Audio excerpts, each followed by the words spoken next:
السلام عليكم ورحمة الله وبركاته أصحابتي إذا نجعل ميل بواد جوكتان هدي أنا عصب طيب فضلنا نصوص سبسكرايب جراي سي ميل فوق وجارنو وحرب فيديو جان إن أنا وجه الله مع أنت سيدان كوار قبنا وحاسوق جاري مملكة سومال لان وزير كأرمها الدبادة إسرائيل كاس أو جوجل حروة إن إسرائيل اليوم اللي التريكة سميستو مملكة سومال لان حن إجدونا wasiirka arrimaha dibadda Israel safarkiisii yaa u fududeeyay inuu Israel yimaado dowladda Soomaaliya ma ka warhaysay imaanshaha wasiirka arrimaha dibadda Israel maanta hal mar ayaa waxaa lagu baraarugay imaanshaha wasiirka arrimaha dibadda Israel kaasoo booqasho ku yimiday maamulka Somaliland sidaan wada ogsoonahay isbuucadii la soo dhaafay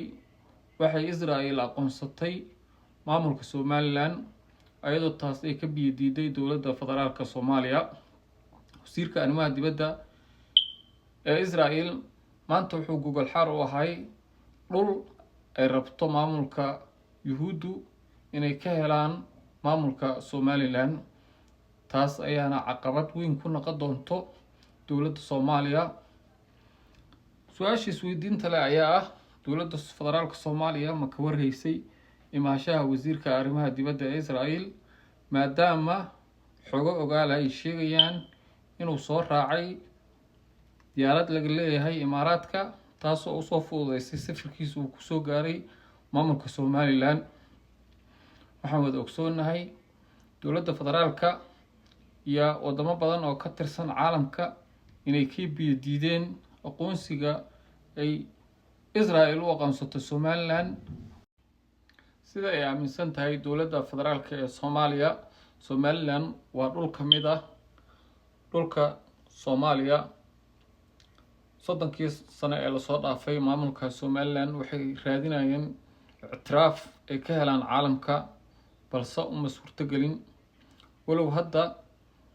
Israel ay aqoonsatay aqoonsigii Somaliland kadib golaha ammaanka ee qaramada midoobay ayaa si degdeg ah isku yimid waxayna ka soo horjeesteen ictiraafkii la sheegay in Israel ay ku aqoonsatay Somaliland wadamo badan oo dariska ah ayaa sidoo kale ka soo horjeestay waxaa kaloo ka soo horjeestay midowga Afrika jaamacadda Carabta iyo wadamo badan oo caalamka ka mid ah Somaliland waxay aad iyo aad ugu dadaaleysaa sidii uu naqal lahayd wadanka madax bannaan